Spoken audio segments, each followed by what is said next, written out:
நாடு முழுவதும் ஆன்லைன்ல மருந்து விக்கிறத ஒன்றிய அரசு தடை செய்யணும் அப்படின்னு வரும் 20ஆம் தேதி 12 லட்சத்துக்கும் மேற்பட்ட மருந்தகங்கள் ஒன்றிய அரசுக்கு எதிராக வேலை நிறுத்தத்தில் போராட்டத்தில் ஈடுபட போறாங்க. அதாவது கொரோனா காலகட்டத்துல லாக்டவுன் இருந்த நேரத்துல பாத்தீங்கன்னா ஒன்றிய அரசு மின் மருந்தகம் மசோதா ஒன்றை நிறைவேற்றினாங்க.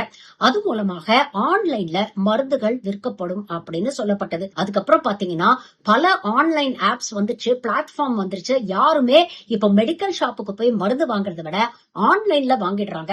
ஏன்னா ஆன்லைன்ல ஈஸியா அவைலபிளா இருக்கு அப்படிங்கறத தாண்டி பல்வேறு டிஸ்கவுண்ட்ஸ் ஆஃபர்ஸ் எல்லாம் நிறைய கொடுக்கறாங்க அப்படிங்கறதுனால ஆன்லைன்ல வாங்குறாங்க. இதனால பல நேரங்கள்ல பிரிஸ்கிரிப்ஷனை வெரிஃபை பண்ணாம சில நேரங்கள்ல தவறான மருந்துகளோ தரக்குறைவான மருந்துகளோ கொடுக்க வாய்ப்புகள் இருக்கு.